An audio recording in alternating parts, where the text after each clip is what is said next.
Boa noite, pessoal. Hoje, basicamente, a gente vai encerrar a matéria. Boa noite, Juliana. Hoje, basicamente, a gente vai encerrar a matéria do quadrimestre. Está planejado equações de Maxwell, mas equações de Maxwell normalmente não se cobra, né? Porque basicamente equações de Maxwell é você juntar tudo que vocês já viram e adicionar uma pequena correçãozinha à lei de Ampère, né? Com uma coisa que se chama corrente de deslocamento, né? Que é uma variação temporal do campo elétrico, que é equivalente a uma corrente, a gente chama ela de corrente de deslocamento. E aí, quando você pega as quatro equações de Maxwell, que são a lei de Ampère, a lei de Faraday, que a gente viu. Aí você tem a lei de Gauss. E qual era a outra mesmo? Caramba, não lembro o nome da outra. Você tem a lei de Gauss e depois você tem do fluxo magnético, a lei de Gauss. Bom, basicamente você tem a divergente de V igual a zero, aquela que diz que você tem apenas carga, você não existe monopolo magnético, né? A equação é equivalente à lei de Gauss para o magnetismo, né? Ela não tem um nome particular. Mas basicamente são quatro equações que descrevem todo o comportamento do campo elétrico e campo magnético. Quando você pega essas quatro equações e combina uma com a outra, aparece uma equação de onda, né? Que é a onda eletromagnética. Né? E esse tema normalmente é um tema que a gente sempre deixa para o final, né? E costumeiramente não se cobra. Eu não sei o que vai ser feito esse quadrimestre, né? Mas basicamente hoje a gente encerra o assunto, né, com o assunto oficial, que é a gente encerra com indutância, né? Para evitar problemas com a minha câmera do celular, eu fiz uma apresentação, eu escaneei as minhas notas de aula manuais, deixa eu só achar elas aqui. Não, essa não é a minha. Aqui. E abri com outro aplicativo. Vamos lá. Isso. Deixa eu compartilhar com vocês aqui. Basicamente, eu fiz umas notas de aula que não tratando o mesmo assunto do Moodle, só que de uma forma um pouquinho diferente. Né? De foto, eu não gosto muito do jeito que está lá no Moodle. Né? Eu entendo o assunto de um jeito um pouquinho diferente, né? De uma forma que eu considero mais simples, né? Do meu ponto de vista. Opa, e o que eu fiz? Cadê? Tá aqui.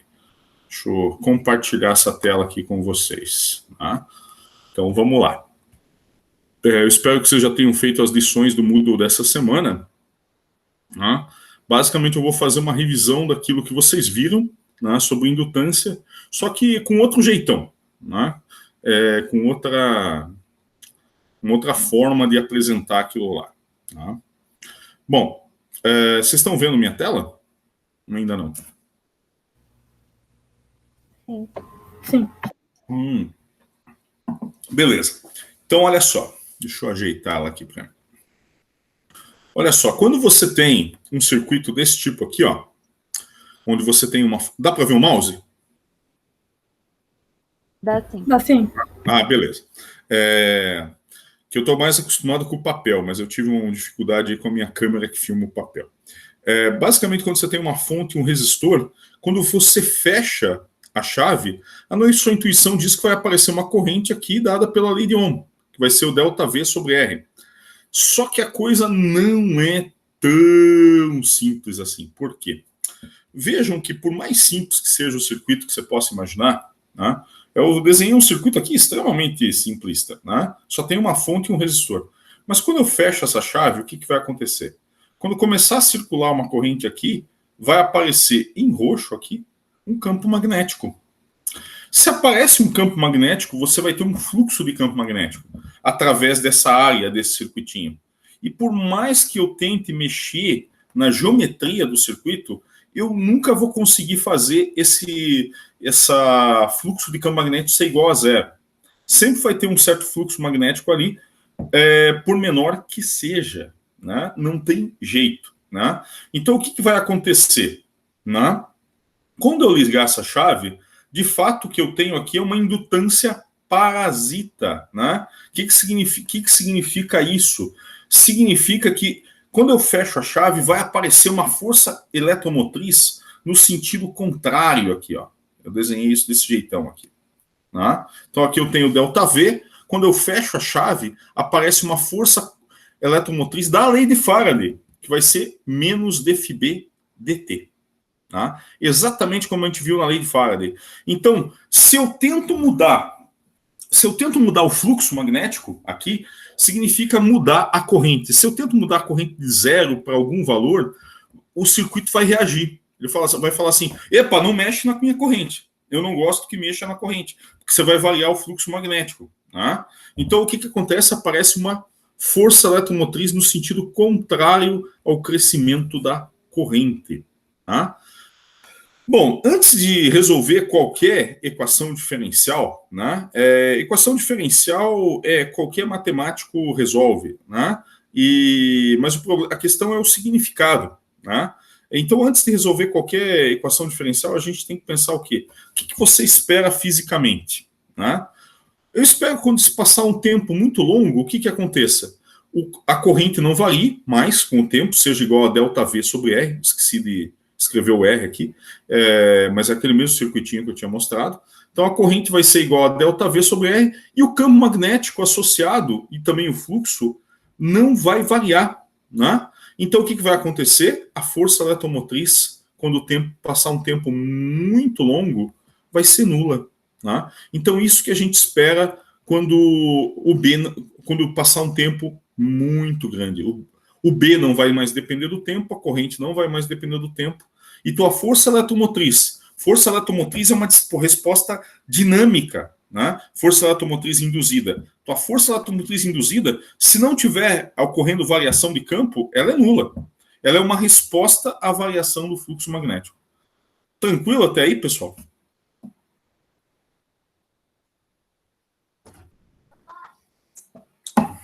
Tranquilo. Filho.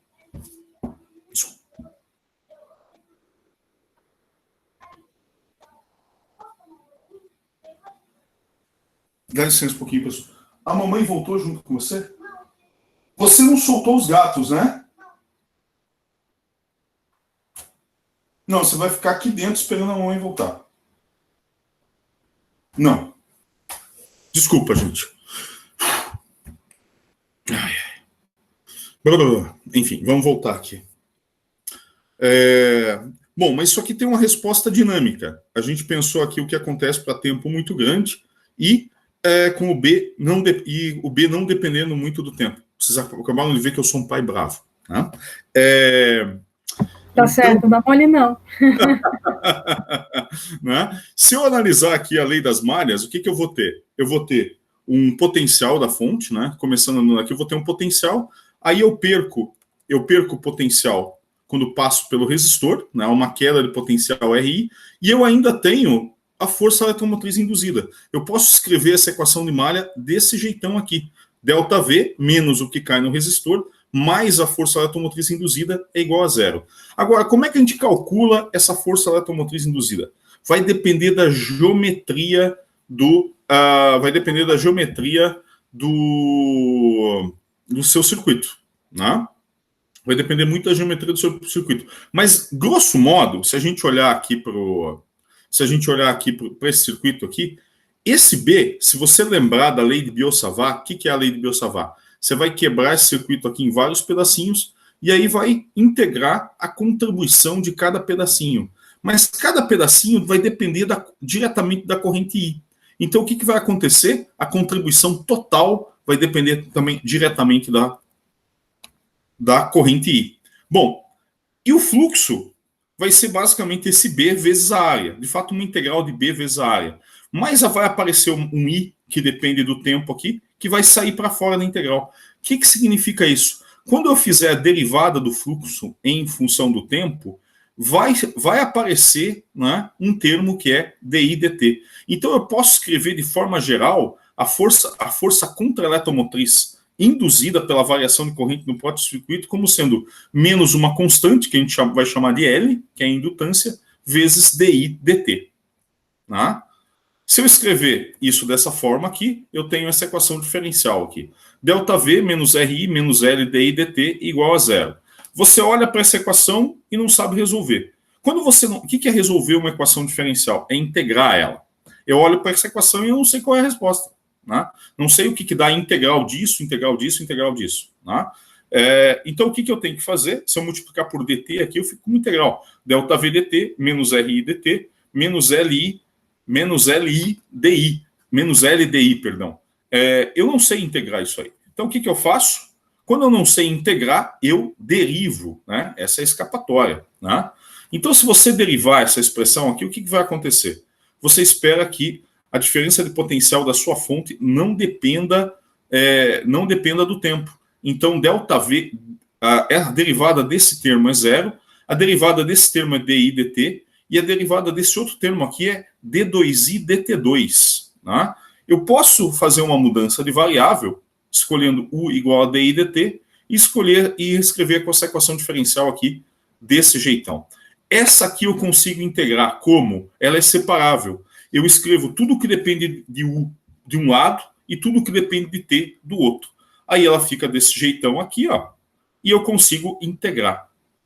Voltando ao significado do U, aqui em cima, que está em verde, DI dt, a gente integra novamente e encontra a corrente dependendo do tempo, que vai dar o quê? Quando T igual a zero, a corrente é zero. Quando T igual a infinito, vai dar aquele resultado conhecido ΔV sobre R, como se eu não tivesse indutância no circuito. Né? Se eu fizer um gráfico da corrente, vai dar isso aqui, ó. ΔV sobre R, vai ser o limite assintótico. Ficou meio torto porque eu desenhei no papel, e aí quando eu fui escanear ficou um pouquinho torto, desculpa.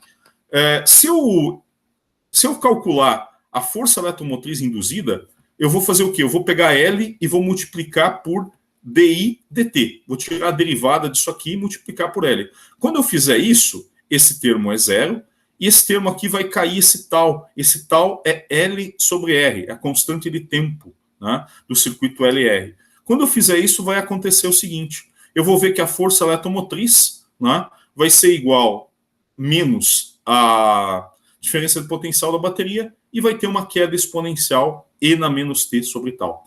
Quando T vai para infinito, isso aqui vai para zero. Por quê? Porque aí a corrente não varia mais, o campo magnético não varia mais e o fluxo magnético não varia mais, portanto, a força eletromotriz, quando o tempo é muito grande, é nula e a corrente estabiliza num valor ΔV sobre R. Tranquilo, pessoal? Alguma dúvida sobre isso aí?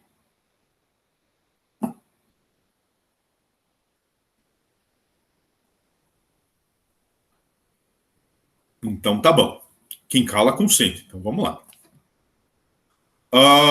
Eu acho meio estranho o jeito que está no Moodle e o jeito que está no Survey, porque isso aqui é uma coisa direta. Você define indutância, daí qualquer circuito que tem resistor é um circuito RL. Né? Por isso que eu gosto de dar dessa maneira. Né?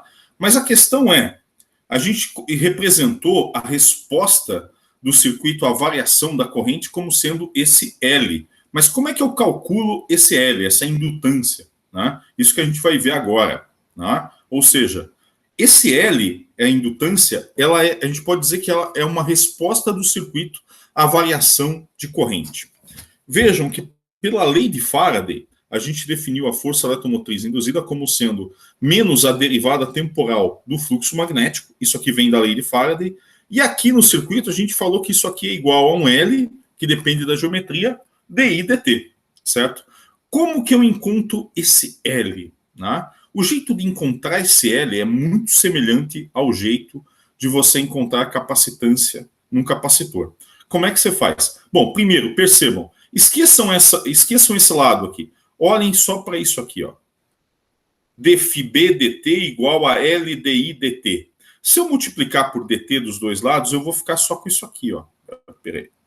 Deixa eu ver se consigo mostrar para vocês. Eu vou ficar com dφb igual a LDI. Não vai ter nem o sinal negativo aqui. Vai ficar dφb igual a L vezes DI.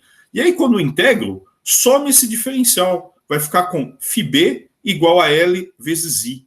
Ou seja, eu posso escrever esse L como sendo o fluxo do campo magnético dentro do seu circuito, provocado pela corrente, colocado pela corrente que passa no próprio circuito, dividido pela corrente. Né?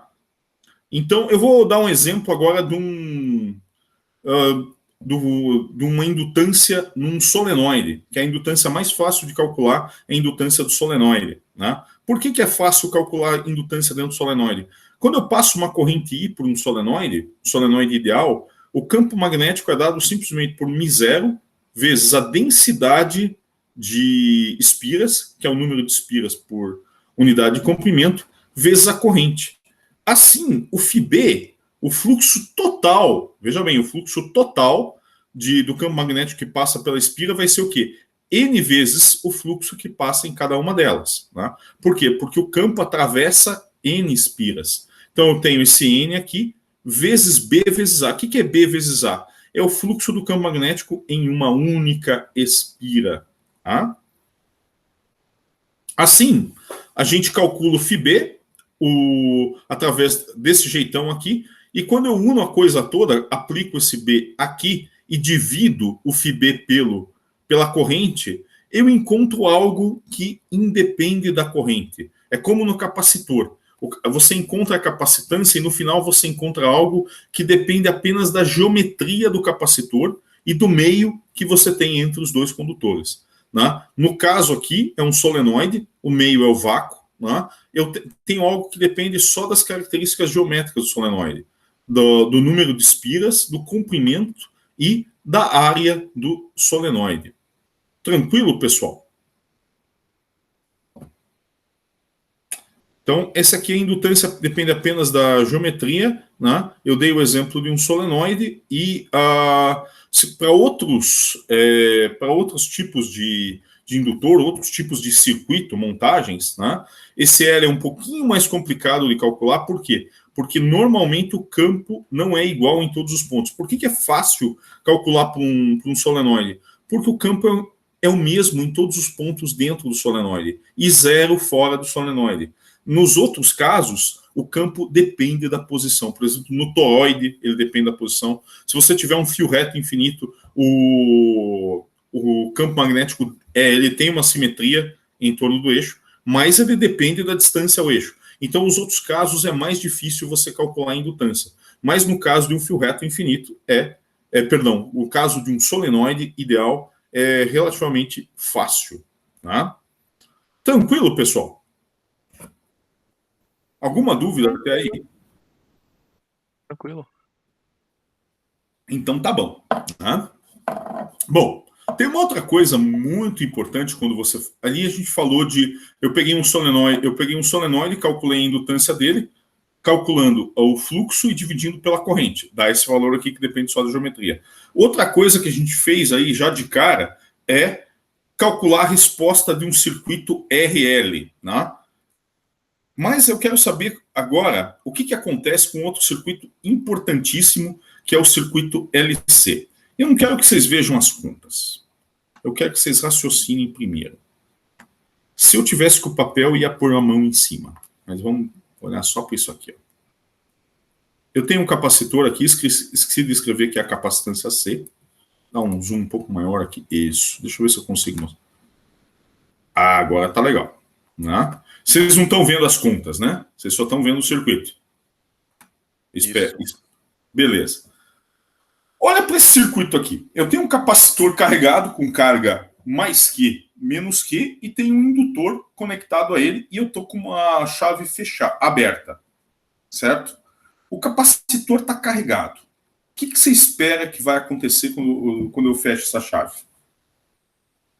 O que você espera que vai acontecer? Passar uma corrente? Vai passar uma corrente.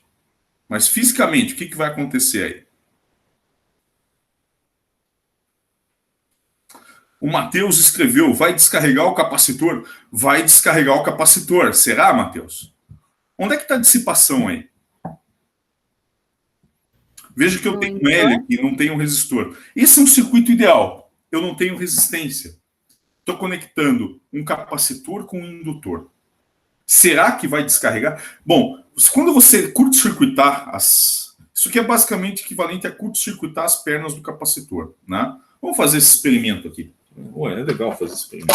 Vou pegar um capacitor parrudão que eu tenho aqui, vou carregar com a fonte do computador, né?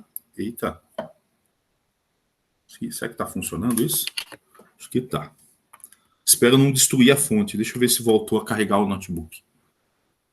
Ah, voltou a carregar. Ih, não voltou a carregar o notebook? Ah, não voltou, não destruí minha fonte. Se eu destruísse, eu abria ela e consertava. Aí, eu estou com um capacitor carregado. Deixa eu parar de apresentar. Deixa eu parar de apresentar aqui. O que vai acontecer quando eu curto-circuitar esses dois terminais aqui do capacitor? Olha só o que acontece. Bacana, né? Eu dissipo energia. Quando eu curto-circuito as perninhas dele, eu dissipo energia. Só que isso envolve dissipação, né? Envolve dissipou para o ar, isso aqui, né? Esse aqui é um processo um pouco mais complicado para entender, né? De fato, você tem até quando você aproxima demais dois condutores, quando você aproxima demais dois condutores, antes de você fazer o contato físico, você tem até tunelamento de elétron ali, né? Que é um efeito quântico, né? E isso é uma das coisas que gera faísca, tá? Processo de tunelamento. Bem, mas sem entrar nesses detalhes aí, aqui eu estou com um circuito, onde eu não tenho resistência elétrica. Deixa eu mostrar aqui para vocês. Eu não tenho resistência elétrica. Eu tenho um capacitor carregado e um indutor. Né? Vocês estão vendo minha folha? Minha folha não, meu PDF? Sim, sim. Ah, então tá. Olha só o que vai acontecer. Quando a gente fechar a chave, vamos pensar fisicamente o que vai acontecer aqui. Se não tivesse um indutor, tivesse um resistor, ia simplesmente descarregar, ia dissipar a energia do capacitor, né? A gente já viu isso. Mas eu tenho um indutor aqui. E eu tenho um indutor e um capacitor, e a resistência dos fios aqui, eu estou dizendo que eu posso desprezar. Então, olha só o que vai acontecer nesse caso idealizado. O capacitor vai começar a descarregar, isso vai gerar uma corrente elétrica. O campo magnético aqui dentro do indutor, quando eu começar a passar corrente dentro do solenoide, aqui, vamos pensar em solenoide, nesse indutor como sendo um solenoide, não vai começar a aumentar o campo magnético aqui dentro? O que vocês acham? Vai. Vai começar a aumentar. E aí o que o solenoide vai dizer? Não, eu não quero que aumente o campo, eu não quero que aumente o campo, eu não quero que aumente o campo. Né? Então vai surgir o quê? Vai surgir uma força eletromotriz no sentido contrário, que vai tentar fazer o quê? Vai tentar frear o aumento dessa corrente. Perceberam? Vai começar a aparecer uma força contra-eletromotriz que vai tentar frear o aumento da corrente elétrica. E se você não tivesse resistor aqui, curto-circuitando capacitor, você teria uma corrente infinita em tese. Tá? Mas você tem um indutor aqui que fala assim, opa, não aumenta o campo magnético, não aumenta o campo magnético. Eu vou usar a lei de Faraday contra você, não aumente o campo magnético. Tá? Se eu estivesse dando aula na faculdade de Direito, eu ia falar assim, não aumente o campo magnético, senão usarei a lei de Faraday contra você. Tá? Então, essa é a resposta do indutor. Então, o que vai acontecer? Uma coisa muito esquisita aqui. Esquisita, entre aspas. Vai começar a fluir corrente e vai começar a aumentar o campo magnético aqui dentro. Né? Por mais que o indutor brigue contra isso, vai começar a aumentar o campo magnético aqui dentro. Até que vai acontecer uma coisa muito esquisita. Bom, você tem excesso de elétrons aqui, e aqui você tem falta de elétrons. Os elétrons vão caminhar daqui para cá, até que vai chegar um ponto que vai acontecer o quê? O capacitor vai estar descarregado. Só que quando o capacitor descarregar, você vai estar, nesse exato momento, né, a corrente elétrica aqui vai estar no seu valor máximo.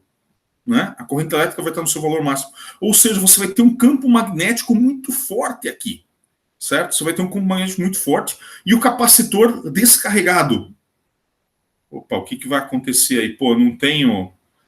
Tem um campo magnético fortíssimo e o capacitor descarregado. O que vai começar a acontecer? Essa corrente elétrica vai começar a diminuir. Mas ela vai começar a diminuir carregando o capacitor para o outro lado. Eu vou ter uma inversão de polaridade do capacitor, Por quê? Porque aí o indutor vai trabalhar no outro sentido. Opa! Vai falar assim, opa, você fez aumentar a corrente elétrica aqui, você fez aumentar o campo magnético. Agora eu não quero que o campo magnético vá embora. Fica aí, corrente elétrica, eu não quero que você vá embora. Né? E aí ele vai gerar uma força eletromotriz para tentar manter o campo magnético aqui dentro, e isso vai fazer com que o capacitor troque de polaridade. Esse mais Q vai vir para cá e esse menos Q vai vir para o outro lado. Isso que a gente espera que funcione, que seja a resposta física do sistema. Tá? Grosso modo. Bom, vamos ver se as equações batem com isso. Deixa eu aumentar aqui para mostrar as equações para vocês. Professor, Oi. no caso, se não tivesse o indutor, tivesse só o capacitor, ele iria perder a carga por causa da resistência interna dele. Exato. Iria perder a carga por causa da resistência dos condutores. Né? Ia dissipar. E como a resistência é muito pequena, né, do condutor, o que vai acontecer? A corrente elétrica ia ser muito alta, né, ia dissipar numa taxa muito alta, por isso que a gente vê a faísca. Ia dissipar numa taxa muito alta, então num curto intervalo de tempo ali ia descarregar e ia dissipar essa energia muito rapidamente. Agora eu entendi, beleza. Né? O Serwin não gosta, por algum motivo, não sei, parece ser alguma tara dele, ele não gosta da palavra dissipação. Né? Eu não vejo problema em usar a palavra dissipação em resistor. Né? Mas o Serwin, por algum motivo que me foge a compreensão, não gosta dessa palavra. Enfim, ele fala isso explicitamente no capítulo lá de corrente elétrica. Eu achei isso meio esquisito, mas tudo bem. Cada um tem as suas manias. O Serwin tem a dele. Né? Enfim. Quem sou eu para julgar a mania dos outros? Né? Eu tenho um monte. Bom, então analisando o problema aqui, em T igual a 0, logo que eu desligo, logo que eu fecho essa chave, o que acontece? A carga no capacitor em T igual a 0 é esse Qzão. Né? E a corrente em T igual a 0 é igual a 0. A corrente começa a querer aumentar. Por que a corrente em T igual a 0 é igual a 0? Porque você vai ter uma força contra-eletromotriz aqui muito grande que não vai querer que aumente essa corrente. Né? Então, num tempo T qualquer, como é que eu faço para analisar isso aí? Né? Eu tenho aqui a diferença de potencial entre as placas do capacitor. Se eu fizer aquela... como é que chama mesmo? Lei de... Tem até um nome. É conservação de energia, mas tem um cara que ganhou um nome dessa lei. Lei de Kirchhoff. Vou começar a analisar o circuito. Passo por aqui, ganho uma diferença de potencial Q sobre C. Só que quando eu passar pelo indutor, vai aparecer o quê? Vai aparecer uma força contra-eletromotriz, que é menos L di dt. Sei resolver essa equação diferencial aqui? Não sei. O que eu sei é o seguinte, ó. I de t vai ser o quê? Veja que se eu defino I nesse sentido, se I é positivo quando está nesse sentido, isso vai... I nesse sentido sendo positivo, vai bater com menos dq dt. Por quê? Porque o Q, sendo a carga do capacitor, ele começa a descarregar, a taxa de variação de Q com o tempo vai ser negativo. Então, negativo com negativo vai dar positivo. Então, por isso eu tenho que definir I de t como menos dq dt, porque Q é a carga do capacitor. Tudo bem? Bom, agora, se eu aplicar esse I de t igual a menos dq dt aqui, vai acontecer uma coisa muito engraçada. E aí eu posso escrever desse jeitão aqui, jogo o L para o outro lado. Então eu vou ficar com derivada segunda de Q em relação ao tempo, igual a uma constante. Vejam que aqui está a indutância e a capacitância, vezes essa carga aqui. Onde você já viu algo parecido? Capacitor? Capacitor. Não, você não tem equação de segunda ordem lá, Marcos. Você tem uma equação de primeira ordem, né? Que dá um ln e depois você vê que daí a tua carga, dependendo se você carrega ou descarrega, é uma exponencial decrescente na descarga e uma exponencial crescente na carga, né? De fato, é 1 menos uma exponencial decrescente. Né? Onde você já viu uma equação de segunda ordem desse jeitão aí? As aulas de física só em aceleração, que eu me lembre. Só em aceleração. O que é aceleração, Juliana? Derivada segunda do deslocamento. Exatamente. De fato, vocês já viram isso aqui até no ensino médio. Sistema massa-mola. No sistema massa-mola, se eu esticar a mola, não vai dar F não é igual a menos kx? Né? E o que é F? F é massa vezes aceleração.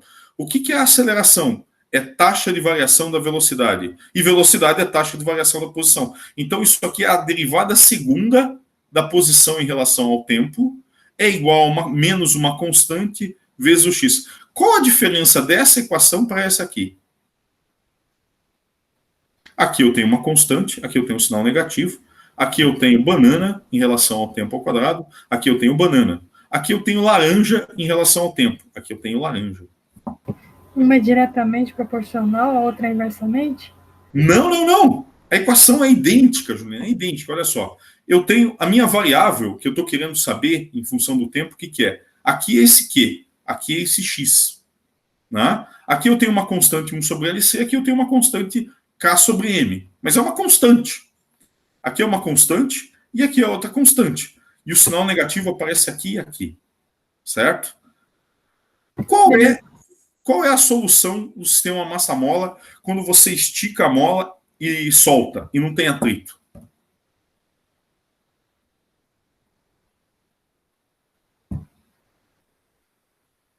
Vou dar uma dica para você.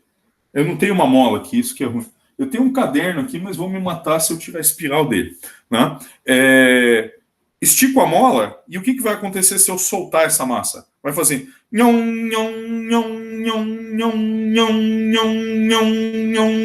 E se não tiver atrito, vai ficar isso, fazendo indefinidamente isso aí. O que é isso aí? É um movimento oscilatório. Né? O resultado disso aí é um movimento oscilatório. Né? E vejam que louco. É a mesma equação diferencial que rege o sistema massa-mola, rege também o circuito LC, indutor com capacitor. Então, o que você espera? Quando eu carregar o capacitor, né, qual vai ser a solução? Carreguei o capacitor, carga mais Q menos Q. O que vai acontecer quando eu fechar a chave? É a mesma coisa que eu soltar, matematicamente é a mesma coisa que soltar a bolinha com massa M. Vai fazer... Vai acontecer isso com a carga, vai fazer assim, ó.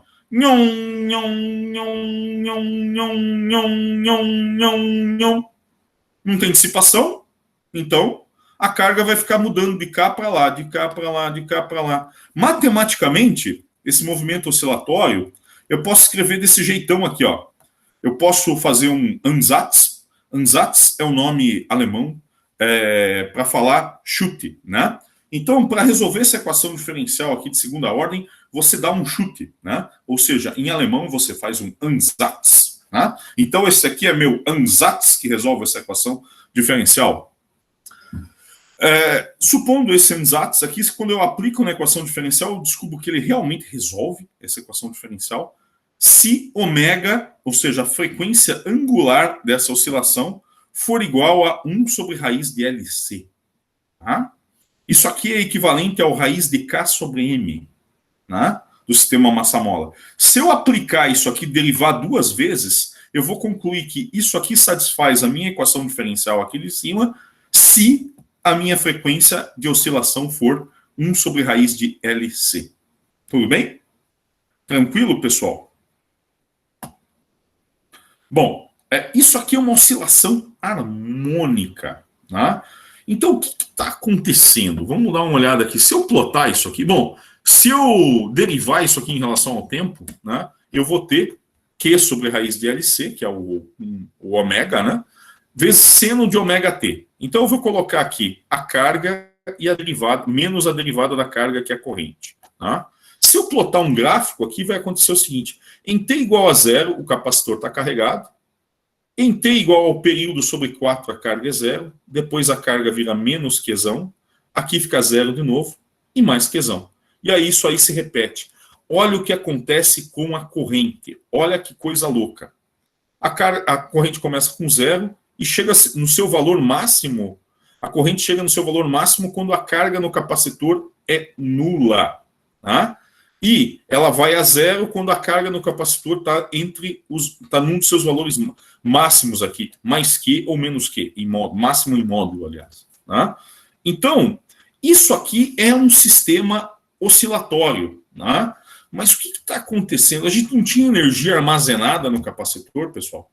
A gente tinha energia armazenada no capacitor. O que está acontecendo? Né? O que está acontecendo fisicamente aqui é que a minha energia que estava armazenada no capacitor, ela vai ser transferida para o indutor. Então, vejam, eu tinha energia armazenada no campo elétrico, né? E essa energia, à medida que o tempo passa, foi transferida para o campo magnético do indutor. Né? Então vejam que quando a carga é mínima, a corrente é máxima, ou seja, quando a carga é zero no capacitor, né? É mínima em módulo, aliás, quando a carga é zero no capacitor, o que acontece com o campo magnético dentro do solenoide ali, dentro do seu indutor? O campo magnético é máximo, porque a corrente chega no seu valor máximo. Tranquilo, pessoal? Tranquilo. Muito bem, então. Bom, que análise a gente pode tirar disso aqui? Né? A questão é, eu tinha uma energia armazenada no capacitor, ela foi dissipada? Não. A energia não é dissipada. A energia que estava armazenada no capacitor, ela é, inicialmente, é a energia total do sistema com o passar do tempo. Só que, deixa eu pular aqui, ó. Essa energia que estava armazenada, depois eu volto para aquele ponto. Essa energia que estava armazenada no capacitor, em T igual a zero, eu tinha Qzão ao quadrado dividido por C. Para um tempo qualquer, né, eu vou ter que a soma da energia armazenada no capacitor mais a energia armazenada no campo magnético do solenoide, isso aqui tem que ser igual e tem que ser constante. Se eu não tenho dissipação, a energia total se conserva. Né? Qual é a consequência disso aqui? A consequência disso aqui é o seguinte: eu consigo relacionar a corrente máxima com a carga máxima do capacitor, certo? É só pegar essa expressão aqui, ó. É só pegar essa expressão aqui e colocar T igual ao período dividido por 4. Quando eu coloco T igual ao período dividido por 4, esse seno aqui vai dar 1, e eu tenho que a corrente máxima vai ser a carga inicial do capacitor, esse Qzão, dividido por raiz de LC. Certo? Bom, então eu posso escrever o Qzão como em função desse I máximo, essa é a jogada, né?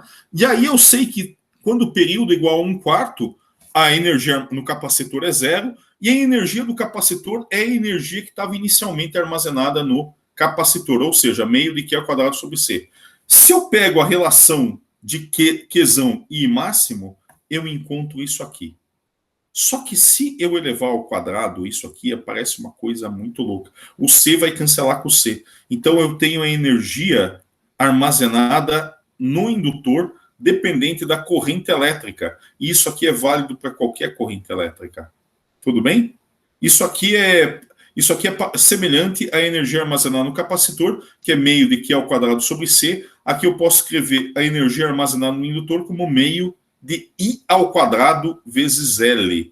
E eu tirei isso sabendo qual era a energia inicial que estava armazenada no capacitor e impondo conservação da energia. Tudo bem, pessoal? Então vamos lá. Bom, mas tem uma coisa mais louca ainda. Imagine agora que o teu solenoide, né, que o teu indutor é um solenoide. Né? Se o teu indutor é um solenoide, o que acontece? Né? O campo magnético é constante ali dentro. Né? Então, considerando um solenoide, eu consigo calcular a indutância e eu sei que o campo magnético ali dentro é uma constante. Se eu aplicar nessa expressão da energia, vai acontecer uma coisa muito doida. Vai aparecer isso aqui, vai aparecer meio. Eu sei escrever a energia em função do campo magnético, né? Energia total acumulada no solenoide em função do campo magnético, que é uma constante ali. Eu vou ter que meio de B ao quadrado sobre μ0 vezes o volume. O que acontece se eu dividir essa coisa pelo volume? Eu vou encontrar a densidade de energia armazenada no campo magnético, certo? E isso aqui é meio de B ao quadrado sobre μ0. Essa densidade de energia armazenada no campo magnético, a interpretação é semelhante à densidade de energia armazenada no campo elétrico. Eu calculo a densidade de energia armazenada no campo elétrico com capacitor e placas paralelas, o campo é constante. Aqui eu calculo a densidade de energia do campo magnético usando um solenoide, onde o campo é constante ali dentro. Mas essas expressões para densidade de energia, elas são absolutamente gerais. Elas funcionam ponto a ponto. Então, se eu tiver um campo magnético numa posição do espaço, se eu tiver um campo magnético, eu tenho uma densidade de energia associada. Tá? Essa é a interpretação que a gente faz. Tá certo? Bom, e tudo isso a gente extrai do circuito LC. No Moodle está feito de um jeito um pouquinho diferente. Esse aqui é um jeito que eu considero mais lógico. Né? Então, se a gente voltar ao circuito LC aqui, ó, a gente voltar ao circuito LC, só tem uns comentários a mais que eu quero tecer a respeito desse circuito, que é o seguinte: solto a carga aqui, ela vai ficar oscilando. O mais que vai ficar fazendo isso. Tá? E é um movimento oscilatório. Para que serve essa trapizomba? Isso aqui serve para uma... Olha, em circuitos elétricos, essa montagem capacitor-indutor serve para muita coisa. Por quê? Isso aqui te dá um movimento periódico com altíssima fidelidade. Os primeiros relógios, né, elétricos que sempre tem notícia, usavam o quê? Usavam um capacitor, que a capacitância não variava muito com o tempo, normalmente um capacitor baseado em quartzo, né? Um capacitor com quartzo no meio, né? Quartzo é um material que não varia muito com a temperatura, né? A dilatação térmica dele é quase zero, conectado a um indutor, né? Então isso aqui te dá o quê? Te dá essa resposta aqui da... Isso aqui é Q em função de T, mas você podia estar medindo a diferença de potencial. Você pode medir a corrente ou a diferença de potencial. Se você colocar isso aqui no osciloscópio, você vai ver a onda bonitinha. Então, os primeiros relógios eletrônicos usavam um quartzo e um capacitor, baseado em quartzo, e um indutor, né? Isso te dava uma marcação precisa do tempo, muito mais precisa que os relógios antigos do século XIX, por exemplo, que ainda eram aquele sistema de mola, né? Então era um sistema de mola e a engrenagem ficava tão, tão, tão. Ou os antigos relógios que usavam o movimento de pêndulo. Então, quando entrou-se no século XX e começou-se a usar esses relógios eletrônicos, de fato isso aí é de meados do século XX até, né? Foi uma revolução, né? Porque a marcação do tempo ficou extremamente mais precisa. E se vocês olharem no histórico da marcação do tempo, acho que até o século XIX, se não me engano, se não me falha a memória, o segundo era definido a partir do dia médio. Era definido em função da rotação da Terra, né? Que valia pra caramba, né? Então, mas para o que se fazia na época estava ótimo. Então foi uma revolução. O circuito LC foi uma revolução. Para que serve o circuito LC hoje em dia? Bom, para você transmitir, isso aqui tem uma certa frequência de ressonância. Circuito LC tem uma frequência de ressonância que o que é? É essa aqui, 1 sobre raiz de LC. Essa aqui é a frequência que a gente chama, esqueci o nome, frequência... não é aquela frequência F, isso aqui é 2π dividido pelo período, né? Essa é a frequência angular, lembrei o nome, que ela é 2π sobre o período. Então esse período é extremamente bem definido nesses circuitos LF, e essa frequência é muito bem definida. Por que eu posso usar esse circuito aqui? Eu posso, se eu pegar uma antena, né? O que é uma antena? Uma antena basicamente é um circuito fechado e colocar aqui no... Deixa eu pegar uma antena de verdade aqui de um celular. O que eu tenho aqui? Cadê minha antena?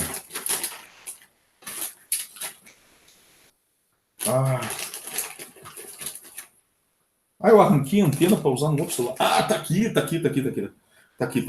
legal. Essa aqui é uma antena. Essa aqui é uma antena que eu arranquei dentro de um celular que estava com problema. De fato, isso aqui estava envolvido em torno de todo o corpo do celular, certo? Esse celular já era, né? Eu não fico desmontando o celular que está funcionando, né? Pelo menos não é essa a ideia. Mas você tem uma antena em torno do corpo de todo o celular, por dentro, e o que acontece com essa antena? Ela funciona como uma espira. E o que acontece aqui? Aqui a gente está rodeado de ondas eletromagnéticas, né? Mas o que importa aí é a variação do campo magnético. Então, a onda eletromagnética vai fazer com que o fluxo do campo magnético que atravessa a espira varie com o tempo. E aí eu vou fazer o quê? Eu vou induzir, vai ter devido à lei de Faraday, vai ter uma força eletromotriz induzida naquela frequência de oscilação. De fato, como eu estou rodeado por várias frequências aqui, né? Hoje em dia é uma chuva de frequências que você recebe de TV, rádio, antena de celular, várias frequências diferentes. O que acontece? Eu preciso de um aparelho que deixe passar só a frequência que eu quero. Então, se eu pegar esse circuito LC aqui, que tem uma frequência muito bem definida, passar aqui tudo que eu pego aqui de antena, passar por ele vai filtrar só a frequência que me interessa. Ele filtra só a frequência que me interessa, né? É assim que funciona no celular para você se comunicar com a torre, né? Ele recebe a frequência da torre, mas ele recebe todo o lixo eletromagnético de TV, rádio, rádio amador, etc. Hoje em dia. Ele recebe um monte de lixo, mas ele passa pelo circuito LC, filtra só a frequência de comunicação com a torre de celular, e aí você consegue trocar informações, né? Isso aqui funciona também dessa forma em rádios, né? Como é que você faz para sintonizar uma rádio? Você varia a distância entre duas placas de um capacitor, né? Você tem dentro do circuito, e aí você filtra a frequência que você quiser amplificar, né? Para ouvir a sua rádio, né? TV também funciona dessa forma. TV que, obviamente, não por cabo, mas TV via antena funciona dessa forma também. Né? E também funciona dessa forma osciladores. Se você quiser criar uma onda com uma frequência específica, a primeira coisa que você vai usar é um circuito LC. Obviamente, esses conectores aqui têm uma resistência elétrica. Então você vai carregar o capacitor, a onda vai começar a oscilar, só que vai chegar um ponto, né, que a carga no capacitor vai começar a se reduzir. Por quê? Dissipação nesses fios de contato. Ou, normalmente isso aqui é feito dentro de placas, né, placas eletrônicas, mas dissipação nas trilhas da placa. Mas aí o que você faz? Né? Mesma coisa que você faz quando você está num balanço, que é um movimento oscilatório. Você está lá balançando. Chega uma hora, o movimento começa, a tua amplitude de oscilação começa a diminuir. Aí, se tiver alguém lá atrás para dar um empurrão com a fase correta, não adianta dar um empurrão quando você está vindo. Tem que ser sempre quando você está no ponto correto, e isso significa fase. Nós filhos chamamos isso aí de fase. Se o teu empurrão tiver com a fase correta, o que vai acontecer? Você realimenta o circuito e ele continua oscilando, mantendo essa frequência que você estabelece manipulando esses valores de indutância e capacitância. Bom, gente, basicamente hoje era isso que eu tinha para passar para vocês. Tem uma lista de estudo lá, vocês vão ver que a lista de estudo está extremamente simples, tem muita coisa lá de lei de Faraday e lei de Lenz, inclusive, na lista de estudo. Mas tem uma lista muito interessante, que é a lista de revisão. A lista de revisão explora vários aspectos de indutância, e a ideia é que na quinta-feira que vem eu passe com vocês, exercício por exercício, né, essa lista de revisão de indutância, mas seria muito interessante se até lá vocês tentassem fazer para ter dúvidas e ver onde vocês esbarraram, o que vocês não entenderam, e também podem trazer problemas de outros lugares fora da lista, tá bom? Bom, gente, alguma dúvida sobre o conceito aí de indutância, essas coisas que eu mostrei para vocês? Para mim, de boa. Então tá bom. Sem dúvida, até fazer exercício. Exatamente. Você só fica com dúvida na hora de fazer o exercício mesmo. Tá, João? Mas a lista tá bem rica, a lista de revisão tá bem rica e tem exercícios muito interessantes. Tem até um um lá bastante interessante que tem um tanque, né? Imagina que você tem um tanque que é preenchido com líquido até certo ponto e você enrola um solenoide em volta desse tanque. E você consegue medir a indutância desse tanque, e medindo a indutância desse tanque, você consegue determinar a quantidade de líquido que você tem ali. É um problema muito interessante, né? E a forma de resolver ele não é tão complicada assim, tá? Então, gente, eu espero vocês aí na quinta-feira, né? E espero que vocês tenham dúvidas até lá. Vão aparecer várias dúvidas do Biratã, com certeza. Tá bom? Então tá jóia, pessoal. Beleza. Então eu vejo vocês na quinta. Boa noite. Oi, Juliana. Boa noite, Até. Obrigado, professor. Boa noite. Obrigado a você, gente. Tchau, tchau. Professor, boa noite. Boa noite, professor. Tchau, tchau. Tchau, professor, boa noite.